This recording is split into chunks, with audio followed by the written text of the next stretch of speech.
Como todos saben, el 2020 ha sido un año diferente, cargado también de nuevas emociones.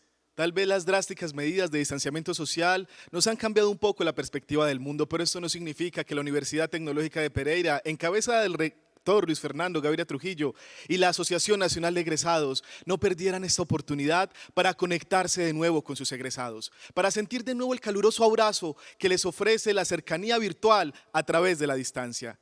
Damas y caballeros, señoras y señores, egresados de la Universidad Tecnológica de Pereira, bienvenidos a la 21ª Convención Nacional de Egresados UTP Sin Fronteras. Una oportunidad valiosísima para encontrarnos de nuevo en este campus, desde donde estaremos transmitiendo estos 3 días, 28, 29 y 30 de agosto, una convención cargada de emociones, de conversaciones bastante interesantes, pero sobre todo una convención que recoge el espíritu de los egresados en el mundo.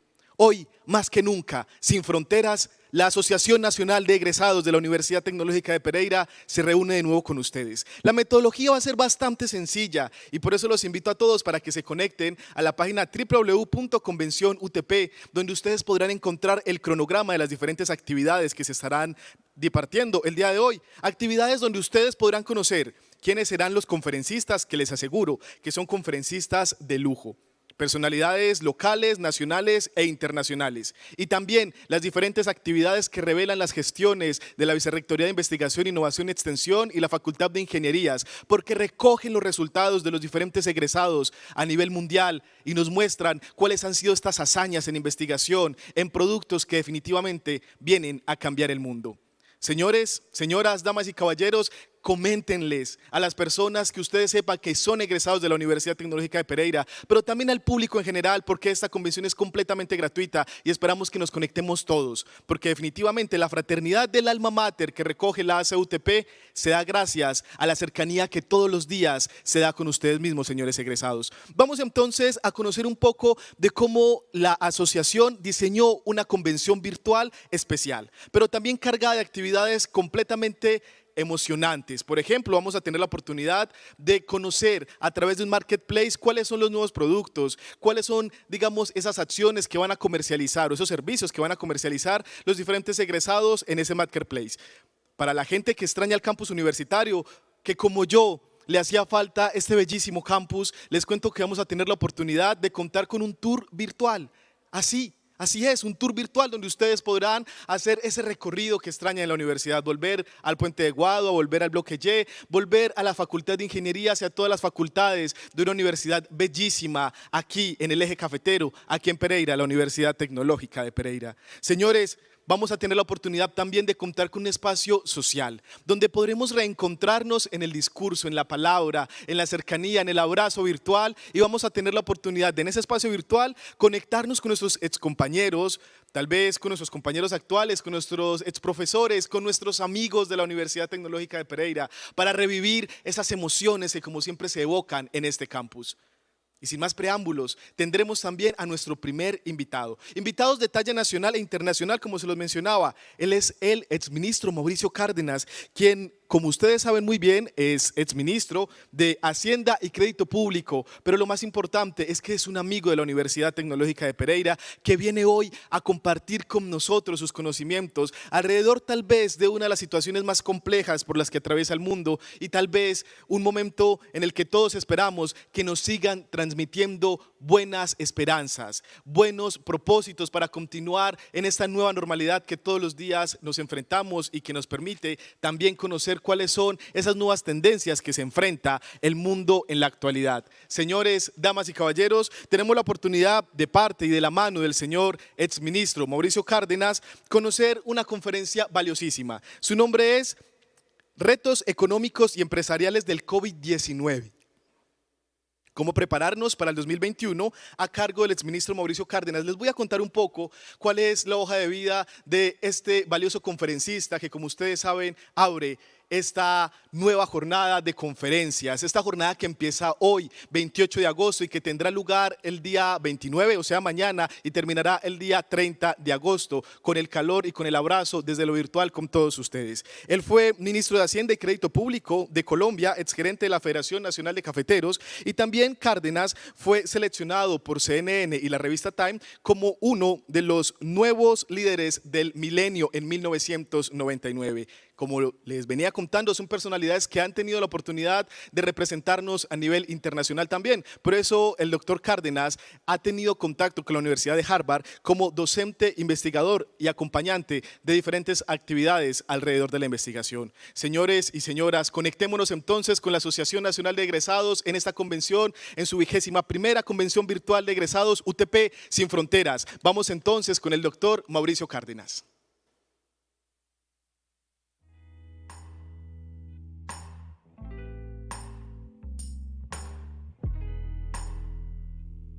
Estás viendo Convención de Egresados UTP Sin Fronteras 2020, Convergencia, Diversidad y Cultura.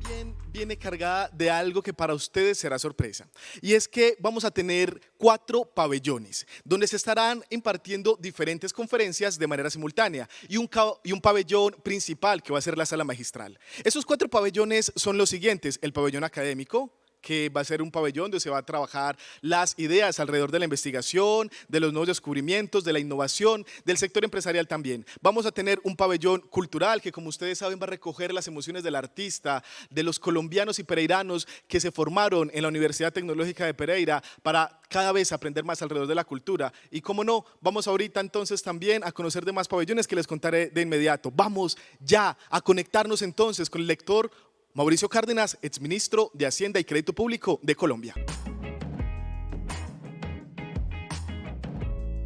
Buenos días, habla Mauricio Cárdenas. Estoy muy complacido de hacer parte de la convención de egresados de la Universidad Tecnológica de Pereira. Es un gran gusto estar con ustedes esta mañana. Estaba esperando desde hace rato aquí en el Zoom, esperando la instrucción de comenzar, para hacerlo puntualmente como era previsto.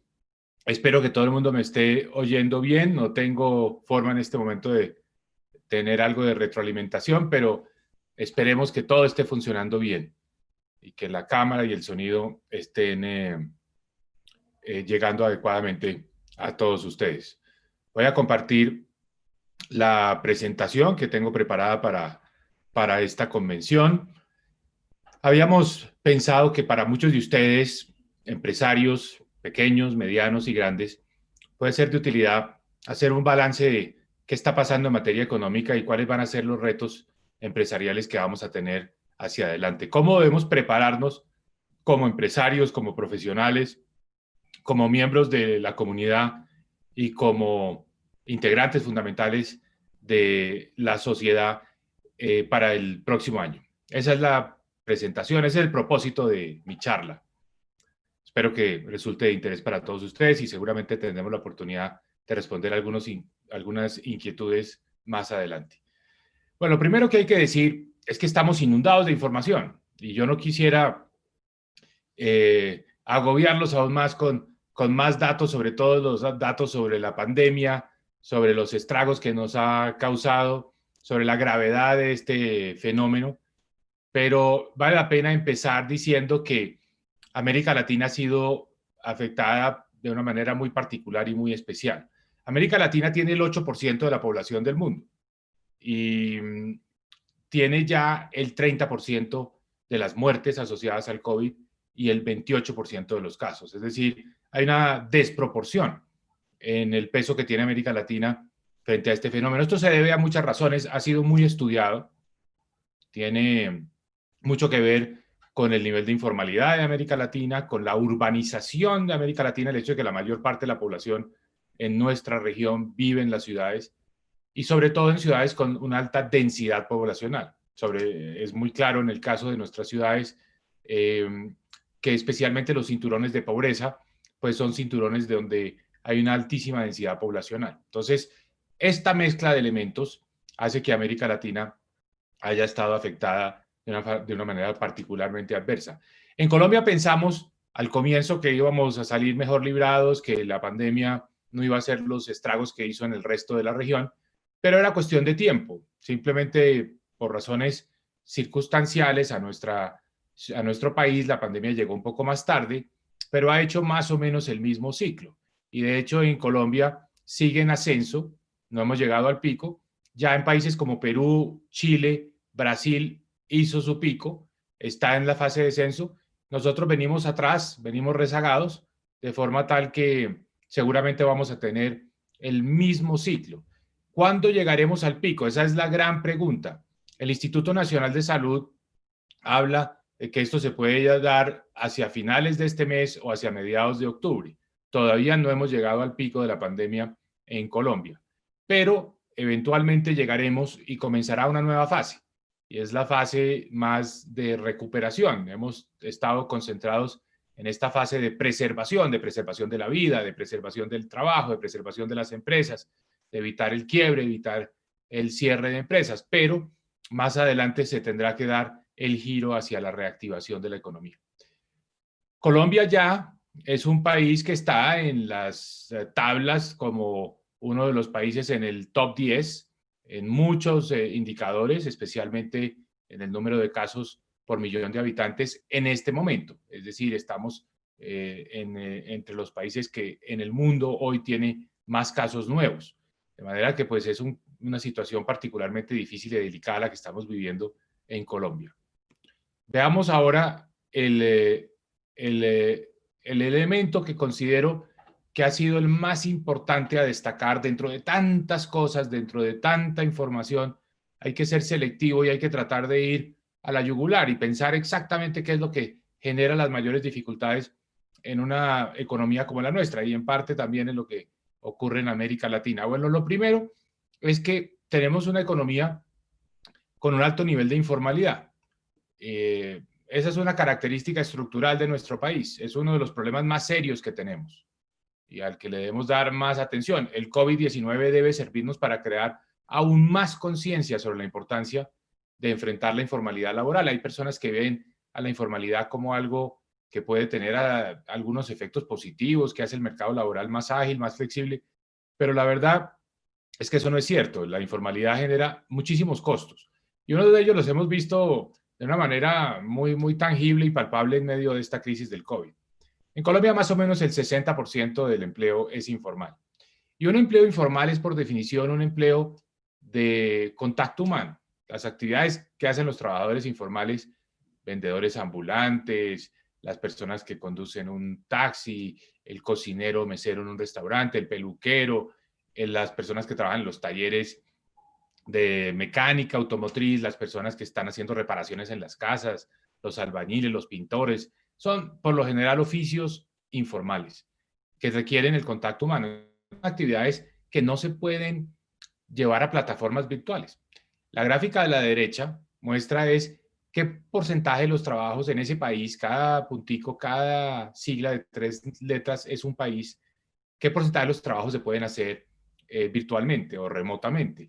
Y si ustedes miran, por ejemplo, acá que lo voy a señalar con el cursor, el caso de México, estamos hablando de aproximadamente el 20% de los trabajos se pueden hacer remotamente. Eso es más o menos el caso de Colombia. Entonces, aquí es donde se da la complejidad del COVID. Es muy distinto vivir en una sociedad como los países nórdicos, muy poca informalidad, alta capacidad. Fíjense, en Suecia casi el 50% de los trabajos se pueden hacer desde la casa. Entonces, es muy distinto lo que ocurre en una sociedad avanzada, desarrollada, baja informalidad, donde los trabajos tienen esa capacidad de ser desarrollados desde el hogar, a vivir en una sociedad donde los trabajos son informales y las personas tienen que salir a buscar su ingreso diariamente. Esto es lo que explica por qué América Latina no solo será la región más golpeada por el COVID-19, sino la región más afectada económicamente. Este año, el Fondo Monetario Internacional pronostica que América Latina tendrá una caída del 9.4% en su economía. Esto es alarmante. Esta es la peor caída en la actividad económica de América Latina en toda la historia. Esto es peor de lo que está pasando en las economías avanzadas, que están cayendo este año un 8%. El mundo estará cayendo un 5%, pero América Latina 9,4%. ¿Y qué dice el Fondo Monetario Internacional sobre Colombia? Que la caída de nuestro país será del 7,8%.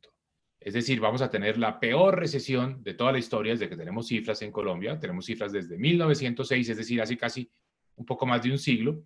Tuvimos caídas en muy pocos momentos de nuestra vida. Tuvimos caídas en la Gran Depresión de los años 30, 2 años, y tuvimos después otra caída en 1999. Es decir, solo hemos tenido 3 años, en 100 años de historia, 3. Este será el cuarto de caídas en la actividad económica, cifras en rojo. Y eso es lo que ya se ve, ya se insinúa con los datos de lo que va corrido de este año, los 2 primeros trimestres. Entonces, hablemos un poco de la progresión del crecimiento económico de nuestro país en los últimos años. Después de que se produjo el choque petrolero de finales del año 2014, pues la economía tuvo que transitar por un exigente y complejo proceso de ajuste, donde subieron las tasas de interés, donde fue necesario subir impuestos como el IVA, donde fue necesario recortar el gasto público. Todo eso desaceleró la economía.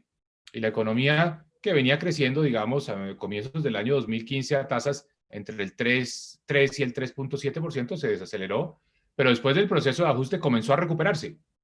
Y ya para el primer semestre del 2018 estaba creciendo a una tasa del 2,8%. Esa fue la tasa específicamente en el segundo trimestre del 2018. Y lentamente la economía siguió recuperándose hasta llegar a un crecimiento en el último trimestre del año pasado de 3,5%. Pero, a pesar de que había comenzado bien el año en enero y febrero, marzo ya fue un mes de cuarentenas y tuvimos una desaceleración. El crecimiento económico del primer trimestre fue un escaso 1,4%. El segundo trimestre tuvo una caída del 15,7%, es decir, es donde se ve ya el efecto pleno de las medidas de confinamiento, porque el segundo trimestre pues se desenvolvió completamente bajo medidas donde hubo restricciones a la movilización, es decir, 3 meses que fueron muy complejos para la economía colombiana y que por lo tanto seguramente serán el peor registro en materia de crecimiento económico trimestral en muchísimos años, 15,7% de caída.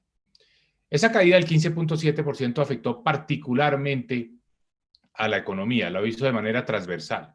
Muy pocos sectores tuvieron un desempeño positivo, realmente solo el de actividades inmobiliarias y el de actividades financieras con un crecimiento marginal, pero en realidad la economía como un todo tuvo una descolgada. El sector más golpeado de todos, indiscutiblemente el comercio y el transporte, se afectó de una forma muy significativa. Evidentemente no se permitió el transporte intermunicipal, muchos establecimientos comerciales estuvieron cerrados, en fin, la situación fue muy dura para este sector. Y también para la industria manufacturera, porque en la medida en que no hay comercio, pues no hay ventas, y no hay ventas, no hay producción industrial. Conclusión, la producción industrial tuvo una caída del 5,8%. Pero no solo eso, la construcción, la minería tuvo una caída muy fuerte. En ese caso es más difícil de explicarlo porque el sector minero nunca estuvo afectado por las medidas de cuarentena o confinamiento. Fue un sector exceptuado, donde no aplicaban estas disposiciones. Pero a pesar de eso, los mercados mundiales, especialmente de carbón y de petróleo, tuvieron un retroceso muy grande y hubo menos producción, porque con menores precios en los mercados internacionales, las empresas productoras mineroenergéticas en Colombia decidieron reducir la producción. Entonces eso afectó el sector de la minería. Más que el efecto del COVID-19 y las medidas de salud pública adoptadas en Colombia, fue el efecto que se dio a través de los mercados internacionales. Conclusión, la caída ha sido muy, muy fuerte. Una tercera parte de la caída de la actividad económica la explica el comercio. El sector comercio, por cierto, para ponerlo en las cifras y dimensionarlo completamente, tuvo una caída del 34%, que le quitó a la economía colombiana 5 puntos como un todo. Y la industria tuvo una caída del 25% y la construcción una caída del 31%. La gráfica de la izquierda muestra las contribuciones a la caída total de la economía. Ahora bien, ¿qué se frenó desde el punto de vista de la demanda, desde el punto de vista del gasto? Para explicar una caída del 15.7% en el PIB, se tuvo que haber dado una reducción muy fuerte de la demanda. Y evidentemente la demanda interna, lo que compramos nosotros en el mercado doméstico, los colombianos, tuvo una caída del 18%. Esa caída se explica en muy buena parte por una disminución de la inversión. Como ustedes ven acá, la inversión cayó en un 32%, es decir, una caída dramática. Las empresas no estaban haciendo naturalmente ningún tipo de ampliación en su capacidad productiva. La construcción se frenó, ese es uno de los sectores que es más importante desde el punto de vista de la inversión. De manera que tuvimos una contracción muy dura desde el punto de vista de la inversión, incluso más fuerte que desde el punto de vista del consumo. El consumo, que pesa mucho en la economía, que es sin duda alguna el componente más importante de la demanda, tuvo una caída del 12%, 15% por cuenta del sector privado. Pero bueno, ¿cómo se han ido revisando las proyecciones de crecimiento? Aquí tenemos las proyecciones oficiales y también las proyecciones hechas por un grupo grande de analistas que normalmente pues realizan este tipo de cálculos. Entonces quiero explicar lentamente cómo se lee esta gráfica. Tenemos en la izquierda el año 2020, en la derecha el año 2021. Los pronósticos hechos en enero son los primeros y los pronósticos hechos este mes, en agosto, el mes que está terminando, son los últimos. Y ustedes ven un dato al interior de la caja, es el pronóstico que es el que corresponde a la mediana, a lo que en promedio están esperando los analistas. Los punticos y las barras reflejan el rango de pronósticos que hay. Este es, digamos, el más optimista para el 2020. Este es el más pesimista. El más pesimista está hablando de una caída del 8%. Yo personalmente creo que este año, como las medidas de confinamiento se tuvieron que prolongar en el tercer trimestre, julio, agosto y septiembre, seguramente la caída va a estar más hacia el -7 o el -8% que pronostica el Fondo Monetario Internacional. Pero hablemos del próximo año, porque este foro es esencialmente para hacer proyecciones, para prepararnos para los retos que vienen para el año entrante. Entonces, estos son los pronósticos que hay para el 2021, los que fueron hechos en enero de este año y los que han sido hechos en agosto de este año, que son los más actualizados y más recientes. Entonces, concentrémonos en los que se han hecho en agosto de este año. Cada punto es una entidad que hace pronósticos. Aquí está Fedesarrollo, aquí está NIF, aquí están los bancos, aquí está el propio Fondo Monetario Internacional, naturalmente el gobierno, están todos los pronósticos acá. Entonces ven ustedes que el rango para el próximo año es muy amplio. Va de más 2% de crecimiento hasta algo así como más 6,5% de crecimiento. Es decir, el año entrante es un año muy incierto, no sabemos qué vamos a tener.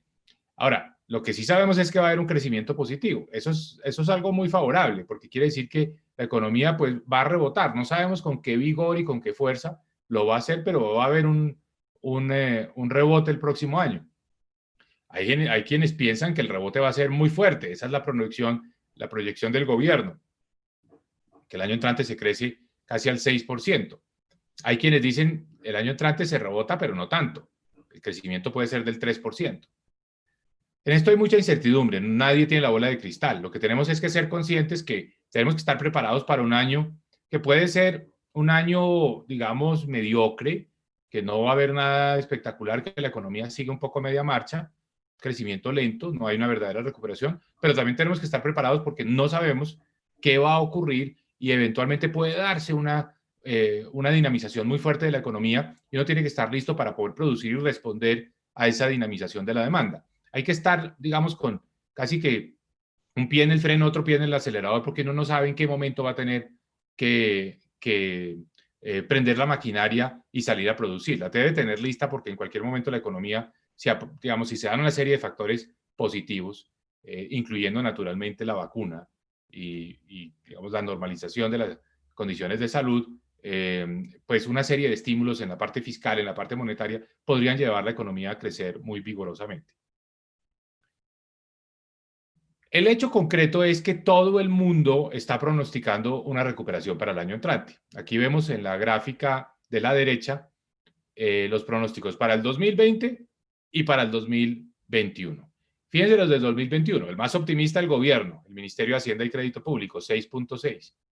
El más pesimista, Corficolombiana, 2.8% de crecimiento el año entrante.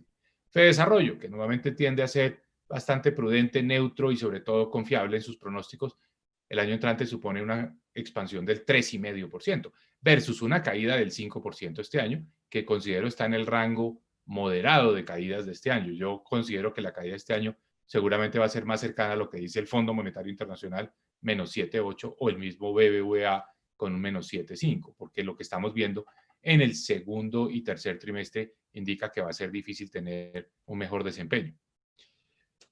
Bancolombia concentra una parte muy importante de los pagos que se hacen por medios, digamos, de tarjetas de crédito y tarjetas débito en el país, medios, canales digitales, y tiene información al día de qué está pasando con la economía, qué está pasando con esas ventas, cómo nos comportamos nosotros como compradores, qué estamos haciendo como compradores, cómo estamos usando nuestras tarjetas. Obviamente este es un banco, pero es el banco más grande que hay en el país y por lo tanto es un banco que su información se puede utilizar como un indicador líder de lo que está ocurriendo a nivel agregado. Fíjense la línea amarilla. La línea amarilla muestra el crecimiento este año, semana tras semana, en comparación con la misma semana del año 2019, en las ventas del comercio al por menor. Entonces, ¿cómo se está facturando con esas cuentas, con esas tarjetas de débito y crédito? Fíjense que cuando arrancan las medidas de cuarentena, a finales de marzo de este año, la caída fue abrupta, una caída en esa primera semana del 55% en las ventas del comercio en comparación con la misma semana en el 2019. Seguimos en caída, seguimos con una disminución de las ventas frente a lo que se hacía en estas mismas semanas hace un año. La última semana que tenemos datos son del 15 al 21 de agosto. Las ventas con estas tarjetas cayeron en un 15% en comparación con esa misma semana el año pasado. Y fíjense que el año pasado y el año 2018, a su vez con respecto a los años anteriores, siempre había un crecimiento en las ventas del comercio de más o menos el 20%. Entonces aquí estamos hablando de unas caídas fuertes, aunque la caída está, digamos, desacelerándose, es menor de lo que era al comienzo de la pandemia. La economía se está normalizando, todavía no está normalizada. Todavía en promedio un comerciante en Colombia está vendiendo en promedio un 15% menos que hace un año en este momento. Pero depende mucho del sector del comercio, porque también con la información de la microdata de Bancolombia podemos saber qué está comprando la gente. Entonces, si vamos a ver el uso de las tarjetas para entretenimiento, por ejemplo, para ir a cine o cualquier actividad de esparcimiento, la caída en el consumo en la última semana, del 15 al 21 de agosto, fue del 81% frente al año pasado. Y en lo que va corrido de la pandemia, es decir, desde que comenzó la cuarentena, desde finales de marzo hasta hoy, la caída ha sido aún mayor, del 86%. O sea, en todo este periodo, las actividades de esparcimiento disminuyeron sus ventas en un 86%. Los viajes, naturalmente, una caída en el periodo de pandemia del 84%. Las actividades de salones de belleza, estética, spas, en fin, caída del 80% en lo que va corrido la pandemia. Los restaurantes, una caída del 80% en las ventas en lo que va corrido la pandemia. Ese es el sector de comida. Las ventas de vestuario, una caída del 56%. Los servicios educativos, que son las actividades tanto de educación universitaria como técnica, tecnológica, cursos, en fin, una caída del 54%. Esto ha sido particularmente complejo para las universidades. Bueno, lo único que ha crecido en el periodo de la cuarentena son las compras de mercado, tanto en tiendas como en hipermercados. Por fuera de los hipermercados, las ventas han aumentado en un 37% en comparación con el año pasado durante la pandemia. ¿Qué quiere decir esto? Que todos estamos comprando menos vehículos, vestuario, electrodomésticos, comida en restaurantes, entretenimiento, viajes, pero estamos comprando más los alimentos en los mercados. Es lo único que ha crecido, el consumo en los mercados. Y eso que en esta última semana solamente un crecimiento del 5% en comparación con esa misma semana el año pasado. Tenemos aquí la información de las ventas totales al por menor con estas tarjetas por Ciudad de Colombia. Y fíjense ustedes que la Ciudad de Colombia que está en la mejor situación es Pereira, porque solo en esta última semana, el 15 al 21 de agosto, las ventas cayeron en un 1% en comparación con esa semana del año pasado. O sea, estamos prácticamente donde estábamos el año pasado. Una caída del 1% en Pereira, pues se compara con una caída del 34% en esta última semana en las ventas en Cartagena, o una caída del 41% en las ventas en Santa Marta. La costa Caribe ha sido particularmente afectada por este problema. Entonces, estamos en una situación relativamente mejor en el eje cafetero.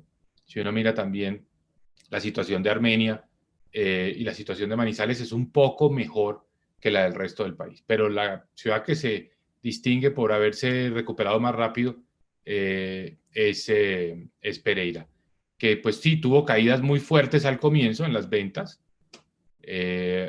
pero se fue recuperando ya hacia el mes de junio. De hecho, en la primera quincena de junio, ya las ventas del comercio en Pereira estuvieron creciendo frente al año pasado. Después volvimos a tener un retroceso, pero digamos que en esta última semana están las cosas bastante mejor. Hablemos un poco de lo que queda de secuelas. La vacuna va a aparecer, esperemos, todo indica que será así. El aumento en el número de casos pues llegará a su pico. Eso va, digamos, también significando que la inmunidad de grupo empieza a hacer sus efectos y que ya la pandemia se propaga menos. Entonces el año entrante no va a ser el año de la pandemia, va a ser el año de las secuelas. ¿Y cuáles son las secuelas que más nos deben preocupar? ¿Cuáles son las secuelas que realmente se vuelven problemáticas? Pues la más importante de todas, indiscutiblemente, es la secuela laboral, es decir, lo que queda en el mercado laboral. Disculpen que el título de esta diapositiva está en inglés, viene de un informe de las Naciones Unidas, pero lo pongo para poder hacer unas comparaciones y para mostrar pues, que no somos un caso único, donde aquí están en las líneas azules las personas, el número de personas que están en la fuerza laboral. Eso se conoce técnicamente como la población económicamente activa, es decir, las personas que están en el mercado laboral. Y la línea naranja o amarilla es las personas que están fuera del mercado laboral, es decir, los inactivos. Entonces, ¿qué es lo que ocurrió con la pandemia? Que mucha gente se salió del mercado laboral. Ni estaba trabajando ni estaba buscando trabajo. En el caso colombiano, la fuerza laboral estaba por el lado de 25 millones de personas y bajó en un momento dado a 20 millones de personas. O sea, 5 millones de personas simplemente se retiraron del mercado laboral. Entonces, los que están por fuera del mercado laboral ni siquiera cuentan como desempleados, porque cuando llegan los encuestadores del DANE y les preguntan, ¿usted está trabajando? No. ¿Usted está buscando trabajo? No. Entonces, esa persona simplemente no es ni ocupada ni desempleada, simplemente es inactivo. Entonces, las cifras de desempleo no tienen en cuenta esto, y esto es más grave que el desempleo, porque quiere decir que las personas ni siquiera están buscando trabajo.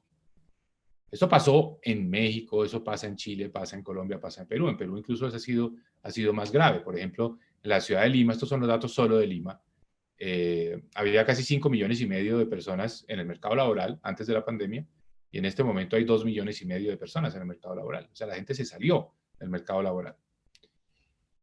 Eso ha hecho que el número de personas que están ocupadas en proporción a las que tienen la edad para trabajar, pues ha disminuido de un 70% en el caso de los hombres en Colombia a un 55%. O las mujeres, de las mujeres que tienen la edad para trabajar, trabajaban el 50%, ahora estamos en el 35%. Eso es lo dramático, porque esto es lo que es difícil de reparar después. Esto genera muchas secuelas difíciles de resolver y que nos van a afectar por bastante tiempo, incluyendo naturalmente el año entrante.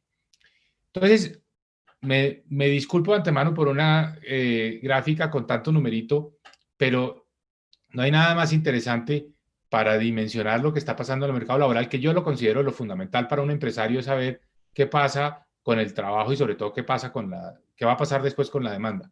Entonces, no quiero entrar porque me demoraría mucho haciéndoles toda la explicación de esto, pero me concentro a partir de este árbol. Esto es la población económicamente activa. Y vamos a comparar el trimestre abril-junio del 2019 con el trimestre abril-junio del 2020. Población económicamente activa. Esas son las personas que tienen interés en trabajar, están o trabajando o no están trabajando, pero quieren trabajar.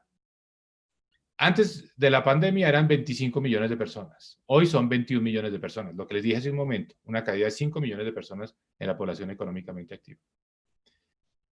Entonces, eso de entrada lo que muestra es que hay muchas menos personas en el mercado laboral.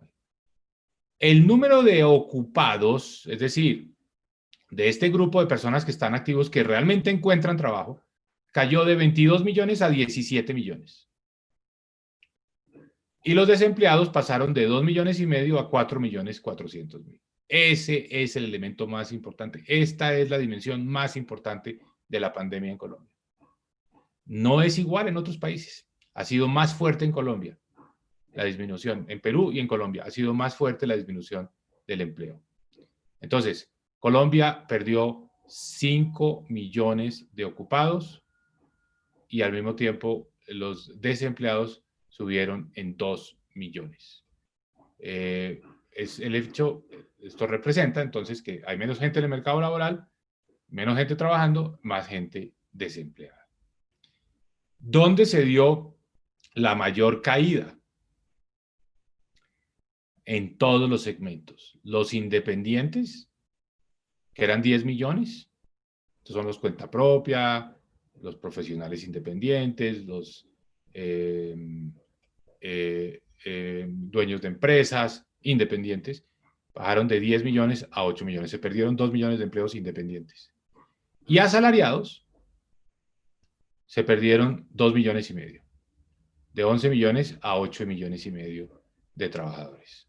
Entonces, esto afectó tanto, digamos, el segmento informal, que son los independientes, como el segmento formal, que son los asalariados. Ese es el mensaje central. Esto ha sido transversal, ha sido para todos.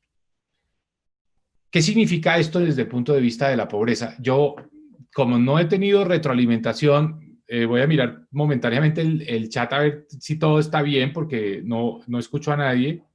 Quiero estar seguro que todo está marchando digamos, como debe ser, como corresponde. Espero que ustedes me estén oyendo bien. Cualquier cosa, le digo a los organizadores que timbren por el celular para hacer cualquier corrección. Ya estamos avanzando mucho en la hora. Voy a tratar de redondear. La disminución del empleo va venido acompañada también de una disminución de los ingresos. Aquellas personas que han tenido la posibilidad de seguir trabajando, lo han hecho con una disminución fuerte en sus ingresos. Eso es muy claro el caso de los independientes y los informales. Entonces, menos empleo y menos ingresos significa más pobreza. Hay dos tipos de pobreza. La pobreza, digamos, moderada y la pobreza extrema. La pobreza extrema se conoce también como indigencia. La pobreza moderada son personas que no logran un ingreso mensual de 280,000 pesos. La pobreza extrema es 160,000 pesos mensuales. Entonces son niveles muy bajos que no alcanzan para comprar una canasta básica. En el caso de la pobreza extrema, una canasta básica para alimentarse. En Colombia, la pobreza estaba antes de la crisis en el 27%. 27% de la población estaba en esa situación. Hoy, no me voy a detener en todos los pasos para llegar allá, está en el 38%. Es decir, aumentó la pobreza en 11 puntos porcentuales. Aquí está desglosado por qué. Primero, porque cayeron los empleos. Eso explicó subir la pobreza al 34%. Doctor Pero además, Mauricio, 2 minutos para finalizar. Sí, perdón. 2 minutos para finalizar. Sí, gracias. Bueno, entonces voy a avanzar rápidamente. La pobreza pasó del 26 al 38%. La pobreza extrema del 7 al 11%. Muy bien. Muchas personas nos dicen, la pandemia es la oportunidad para las TIC. Cierto, pero no igual en todo el país. Hay departamentos de Colombia que no han tenido la posibilidad de acceder a las TIC. Entonces tenemos esa limitación. Tasas de interés nos van a ayudar mucho el año entrante. No nos han ayudado tanto este año porque en medio de la crisis es muy difícil endeudarse, tomar esa decisión. Pero esas tasas de interés van a estar bajas el próximo año y va a ser muy importante para la reactivación. Entonces, fíjense, la tasa de interés, la manera como ha bajado la DTF, está llegando ya al 3%. Muchos créditos están, digamos, atados a la DTF. Esto es muy importante. De manera que con esto vamos a tener una señal importante para la reactivación. La tasa de cambio. A todo empresario le interesa qué va a pasar con la tasa de cambio.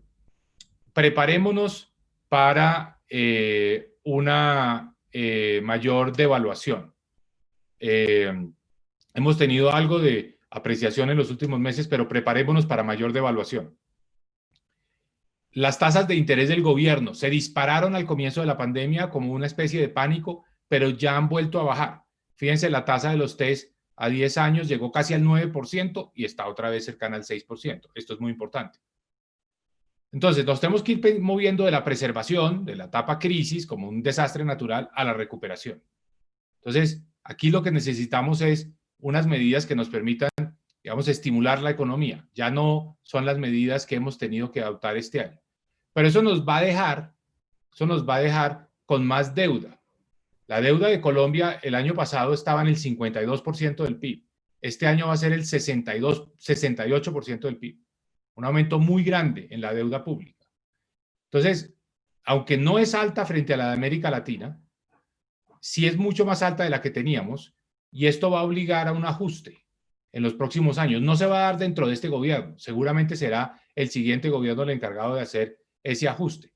Entonces, viene la discusión de cómo se va a hacer ese ajuste, de cuál va a ser la reforma tributaria. Y yo diría que hay que ser conscientes de que va a haber una reforma en algún momento con más impuestos para las personas, no tanto para las empresas, con más impuestos a las transacciones digitales, sobre todo las que se hacen con plataformas como Amazon, como Airbnb, como las compras por Internet, más impuestos al carbono. Este es un tema que el gobierno está mencionando recurrentemente y probablemente más impuestos a la propiedad, de forma tal que vamos a tener que estar preparados. Voy terminando con este tema, las vacunas. Aquí es fundamental tener acceso a la vacuna rápidamente. El gobierno estaba un poco confiado de que lo iba a obtener a través de la Organización Mundial de la Salud, pero eso es parcial porque la Organización Mundial de la Salud le va a dar la vacuna al 20% más pobre de la población mundial. El 80% restante, donde estamos nosotros, porque somos un país de ingreso medio, no somos un país pobre, lo tiene que conseguir por sus propios medios. El gobierno colombiano tiene muchas limitaciones para invertir en laboratorios a riesgo, porque podría generar un detrimento patrimonial. El gobierno no está hecho para hacer esas inversiones a riesgo. Entonces, por eso el sector privado realmente es el que ha reaccionado consiguiendo unos recursos para buscar a los laboratorios, pero estamos rezagados frente a Argentina, México, Brasil, y la preocupación es que aparezca la vacuna, pero no nos llegue. Ese debe ser el foco central hoy del manejo de la política pública en materia de salud. Y concluyo, la pandemia nos deja cosas positivas, que las vamos a tener que saber aprovechar. Más inclusión financiera, porque ha habido más subsidios a los colombianos. Los colombianos de la base de la pirámide están hoy ya más bancarizados. Más tecnologías. Obviamente hemos tenido la experiencia de hacer actividades virtualmente. Eso nos ha vuelto más productivos. Tenemos que mejorar los canales de comercialización a través de redes, porque estaban, digamos, en malas condiciones, eran muy precarios. Lo descubrimos y salió en evidencia el día sin IVA.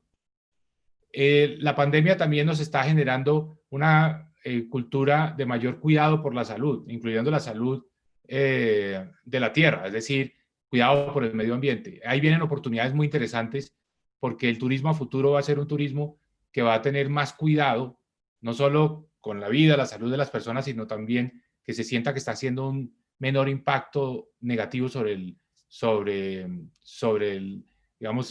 calentamiento global. Eso es muy importante. Tenemos que ser realistas. Tenemos que hablarle a las personas que trabajan con nosotros con realismo. No sabemos exactamente cuándo vamos a salir, pero vamos a salir bien. Este es el momento de pensar un poco en reforzar todos los vínculos, los lazos, las relaciones, el cuidado por el demás, la solidaridad por el demás, por el otro, ser muy conscientes de nuestra función como miembros de una comunidad. Walmart es hoy una marca a la que los americanos le tienen gran afecto porque durante el huracán Katrina, su propósito no fue tratar de vender más, sino de ayudar a las comunidades donde estaban ubicados, suministrándole agua potable a las familias que se habían quedado sin acceso a ese servicio. Y se ganó el cariño de los consumidores siendo muy solidario en los momentos más difíciles. Este es el momento de invertir en eso.